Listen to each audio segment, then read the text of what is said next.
Namaskar. Today's topic is very simple. And my topic is, sir, why do rich people, leave India and go? What is the reason? There can be several reasons why the rich are leaving India. One is, they're usually in business. And if the business environment is not right, they could want to leave the country. Also, you see, many of the rich people have stashed money abroad. Their black incomes that they've generated here, they've stashed it abroad. And therefore, they want to take care of it and they want to go abroad for that reason. It could also be that many rich Indians don't have that emotional connect anymore with India that maybe they had till the 70s and the 80s, when many people who went abroad, expressed their feeling that they would like to come back to India. And the reason could be that, post 1991, with the new economic policies, what has happened is that there is a process of marketization that's ongoing in society. And this process of marketization is based on individualization. It says that, people are profit maximizing individuals, that's their rationality. Now, if I am a profit maximizing individual, I look after my individual concern rather than that of the collective. And then I may find that it's much better to live abroad with much better facilities and so on than may be available over here. And that's also the reason why I generate black income and take it out of the country. So there could be several possible reasons. And the latest data that has come out is showing that about 7,500 individuals may leave the country this year. This is a projection, but we have data from earlier. In 2019, the data had come that 23,000 high net worth individuals had left the country between 2014 and 2018. And in 2019, another 5,000 individuals were going to leave. And this out of roughly a number at that time that was given of 2.5 lakh rich Indians who were called dollar millionaires, who had surplus, dollar millionaire income. So, it was a very substantial proportion that about, say, almost 30,000 leaving out of 2.5 lakh is a very substantial proportion of people who might be leaving. And regarding the first point about the business environment deteriorating, there has been cronyism in India. Cronyism implies that some businessmen get favored treatment, other businessmen do not get the favored treatment. In that case, the business environment for those who are not favored, that deteriorates. And in that case, they might decide it's better to go abroad. There are also possibly social reasons why, when people see more and more strife in the country, then they may feel that it's better for them to go abroad rather than to stay in India. And especially, I've heard some of the wealthy people saying that for our children, it's better to go abroad and settle down there rather than be here in India in the kind of conditions that prevail in the country. Sir, then the question is, economically, we are doing well. At least that is what the figure says. That is what is being projected, that our GDP is growing and all of that. And sir, if you also notice, policies are pro-rich, isn't it? Most of the policies are pro-rich. The RBI just made a statement that, they are looking forward for compromise settlements. So that I also believe it's pro-rich. Everything is pro-rich. Then why are people leaving? Is the social situation the cause of people leaving, or financial? So it's both. Cronyism is financial. If your competitors are doing better and they're getting better facility, they're getting concessions, etc., then they'd be able to outcompete you. And then, you can manage your affairs, from there. So you're sort of leaving and investing abroad so that you can manage your affairs better. The social situation, of course, is deteriorating. And that could be one reason why from the minority community, many people could be leaving. So though the policies are pro-rich and they benefit, but they benefit selectively. So as you say, the fraudsters who may get away because the RBI's policy on willful defaulters has changed. So they may be able to get away, But here also, I suspect that what would happen is that cronyism would prevail. Those who are the favored ones, the government favors them, they will be able to get away, get off this list of defaulters, but others may not be able to get off. So I think it's very selective, and I think that's where the problem is. That disturbs the ease of doing business. That in competition makes it difficult for you, and the social situation, of course, since especially for the minorities, that has deteriorated. Sir, as an economist, I wanted to ask you as to what really causes this kind of migration. Is it because of social situation more, or is it because of economic situation, or is there no standard data on this as to what really causes this kind of exodus from a country? So one doesn't really know what it is, but there's this report that has come that has pointed out that people are going to those countries like UAE, US, Singapore, etc., where the tax conditions are less onerous than what they are in India. There are tax rates which are lower, so they are like tax havens basically, where these people are going. So they are going not only because the social conditions are deteriorating, not only because they have stashed money abroad, which they can manage, by being there, but also, because they think that they can manage their overall financial situation better over there. So they're both, as far as I can tell, social and economic reasons. But as I said, the underlying factor is that the emotional connect with the country is also deteriorated. The earlier the emotional connect was much stronger, but now many people want their children to go abroad. They feel that the children will do much better, they'll get much better facilities over there, etc. So the emotional connect earlier was that even if it's my country, and in my country, even if I face problems, I'll fight it. But now that idea that I'll fight the situation, I'll still make do, that has come down. Earlier, there was not this idea that I'm an individual maximizing my profit. So this idea that we are all rational individuals maximizing our profit individually. So the collectivity weakens, and when the collectivity weakens, the emotional connect also weakens. So there are several reasons. The underlying feature is there of the post new economic policies. The social reasons are there, and the economic cronyism. All three factors probably are underlying this. But sir, then isn't it slightly strange? Because you see, nationalism seems to be the key word as far as this government is concerned. And of course, we've seen from 2014, nationalism has been a huge thing in this country. So here, at one end, you are saying nationalism is growing in the country, and at another end, you are saying that people are leaving because they are not connected to the country the way they were before.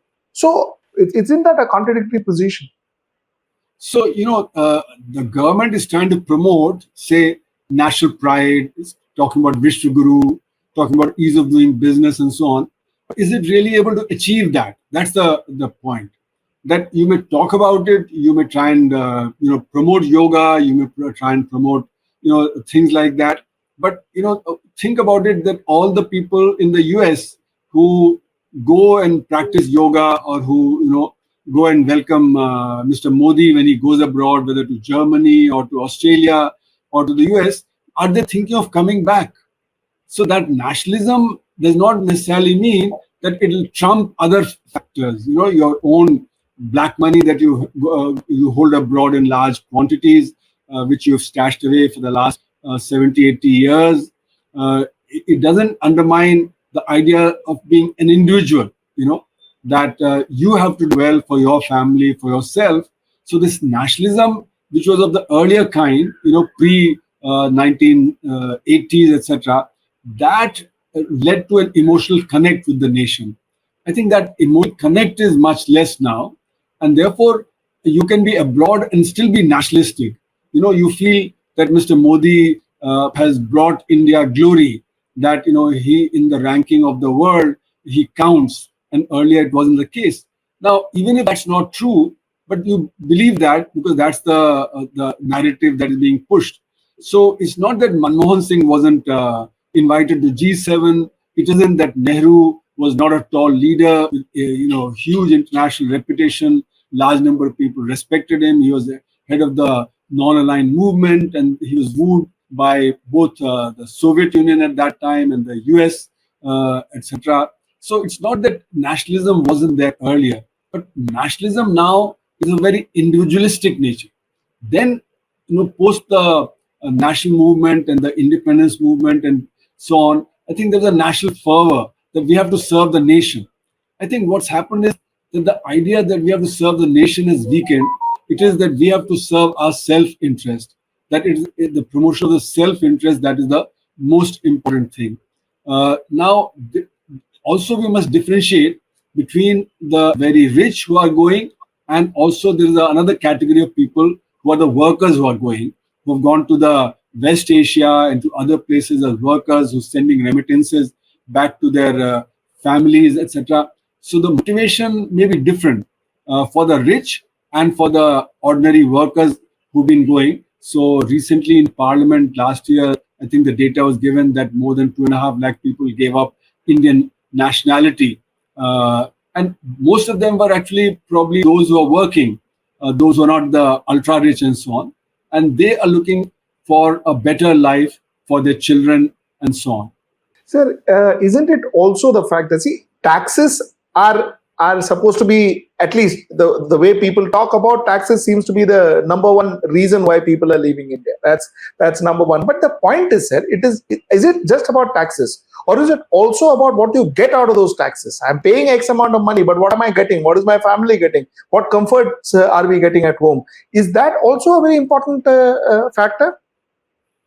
That could be, but I think we are not a very heavily taxed nation. Our direct tax GDP ratio is only 6%. Our total tax GDP ratio is 17%. And most developed countries would have a tax GDP ratio, direct taxes, of above 20%. Most developing countries also have something like 10 to 12% direct tax GDP ratio. So our rich pay very little tax, because what happens is that they resort to black income, take their money abroad, don't pay the tax here, or they resort to large number of concessions and deductions that are available in our tax structure. So even though you may fall in the 30% tax slab, but you may be paying an average of only 12-13% tax rate by resorting to all the concessions and reductions. And we must also remember we are a very poor country. So if somebody is earning, say, 1 crore rupees of income, they are earning something like 50 times the per capita income, which means they're really in the tail of the top, say, 0.1% in the country. So the tax rate on them of 30% is not a high tax rate.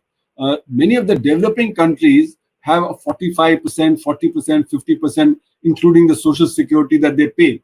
So our taxes are not very high, especially for the well-off segments, because they pay direct taxes. The indirect taxes fall largely on the less than poor people, the middle class and the lower classes, through their consumption. The second factor that you mentioned was that regarding what benefits. Was the second factor? The benefits is, yeah. So, the government is not an entity which eats up the money. It provides facilities, it provides for the growth of the economy. It's through this that schools have been set up, through universities and dispensaries and roads and railways, etc.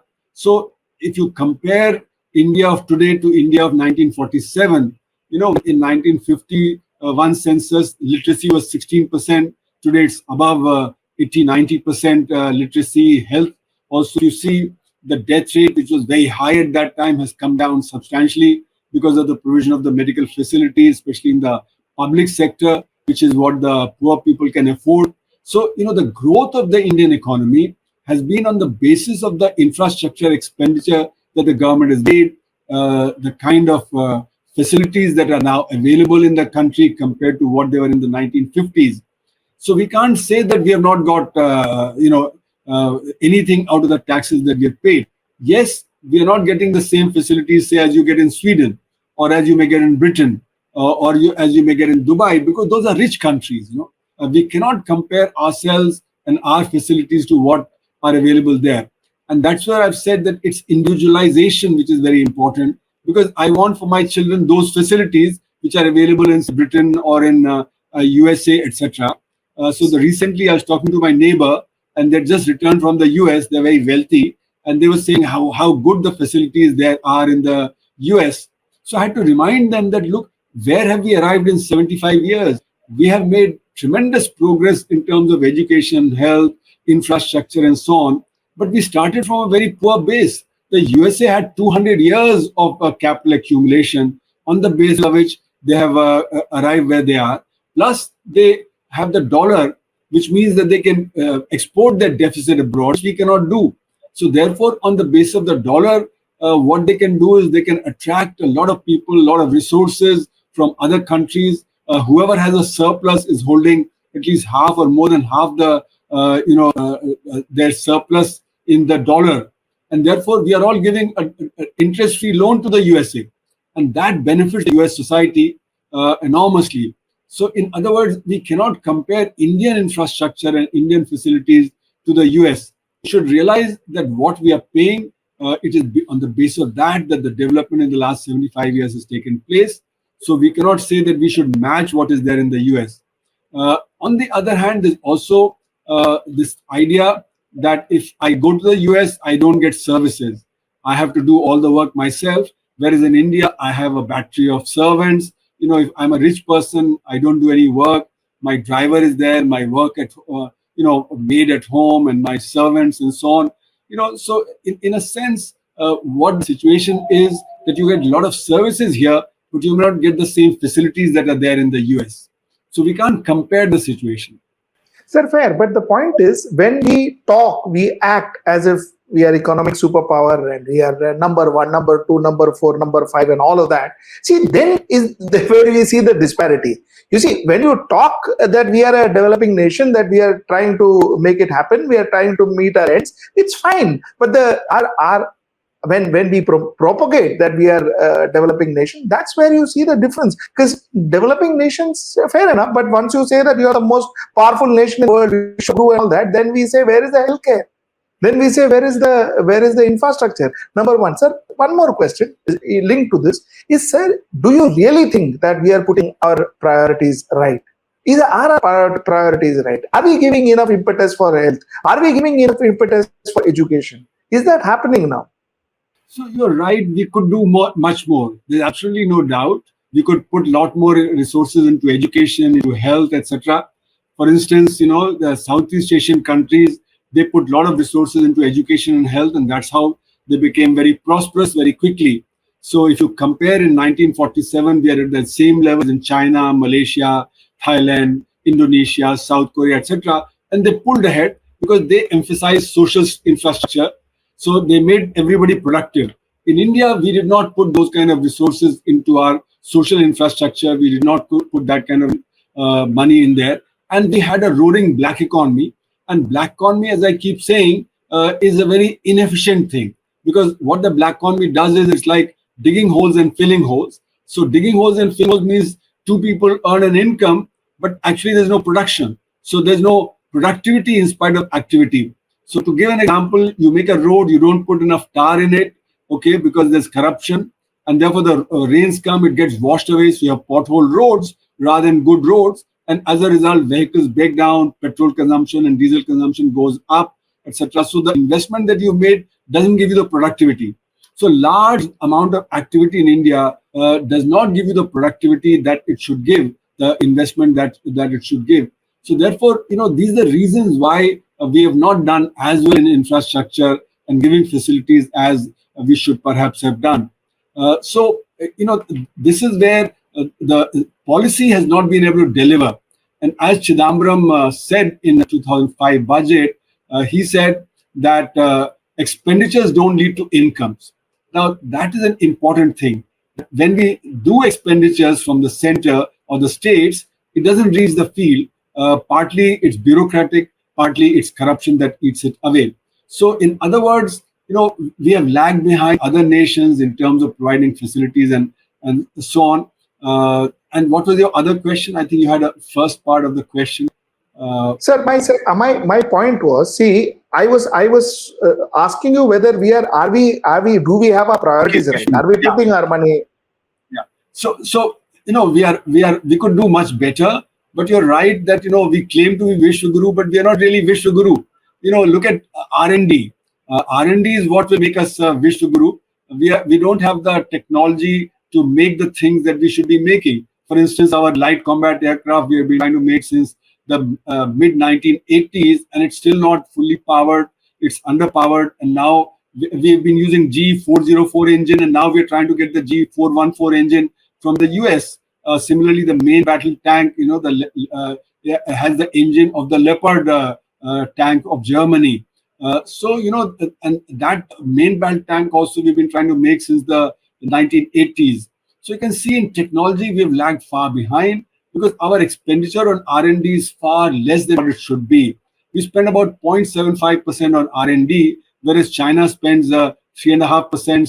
South Korea, I heard, spends over 4% on R&D, and the Chinese economy is 5 times larger than us. So it means they're spending 25 times more resources on R&D than India is spending, and that's why they've become world beaters. They're producing more patents now than the USA produces. So in a sense, what we are doing is we call ourselves Vishwaguru, and that brings in a sense of complacency that okay, we are doing very well, so therefore there's nothing to complain about. But that's not the reality. Our per capita income is still very low. So while we may be the fifth or the fourth or the sixth or the seventh largest economy, but in terms of per capita income, we are down at 135th number.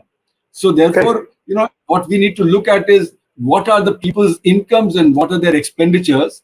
And our data from eShram portal that has been coming now. eShram portal was set up when the RBI told the government that you should know how many unorganized sector people are there. So 28 crore people had registered by November, and 94% said they are earning less than 10,000 rupees per month. Now, at 10,000 rupees per month, they are close to the poverty line.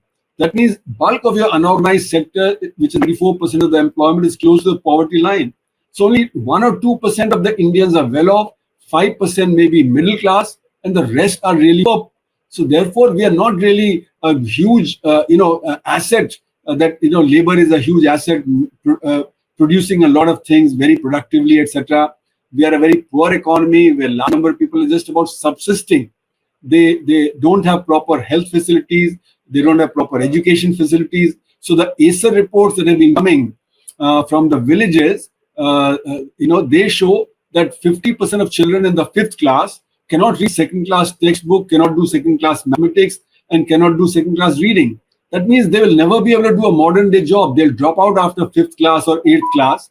Most of the children drop out after 12th class, and therefore they're not able to do a job which is of a high order, or they're not able to create jobs for other people because they don't have the entrepreneurial skill. So most Indian students actually have very poor educational qualifications, very poor educational training. So we need to spend a lot more. The earlier question that are we misprioritizing? And yes, we are misprioritizing. We should have prioritized education and health in a much better, bigger way as the Southeast Asian economies did.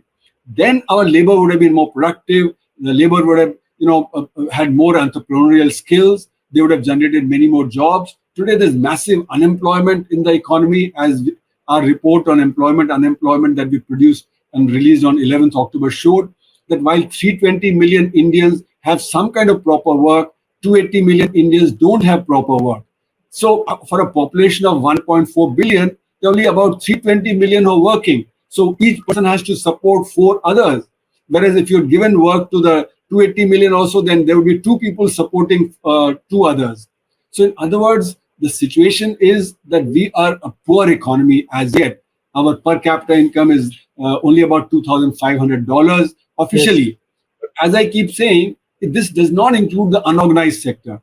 If the unorganized sector was independently, assessed, then our rate of growth has been 0 or 1% and not 7%. So our claim that we are growing rapidly and that we are the fastest growing world economy and therefore we are Vishwaguru and we can teach the world something, all those lead to complacency. Our real effort therefore doesn't come in. And because the real effort doesn't come in, we don't advance as rapidly as we could. We should be very modest. and make the effort so that we become truly great. Sir, my last question. I have 1 more minute. My last question, sir, is will this migration affect our economy?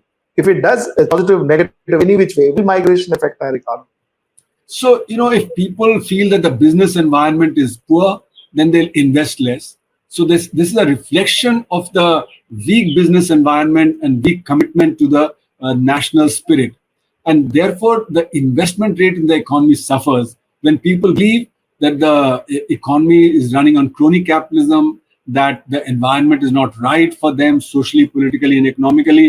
Then the investment rate gets affected. Then the investment rate gets affected. Then the growth of the economy gets affected. So as it is, the growth has been very tepid. We could see that even before the pandemic, the rate of growth had dropped from 8% to 3%. During the pandemic, it dropped further, and it remains very low even now. So this business environment needs to be improved, and for that, the government has to make the effort.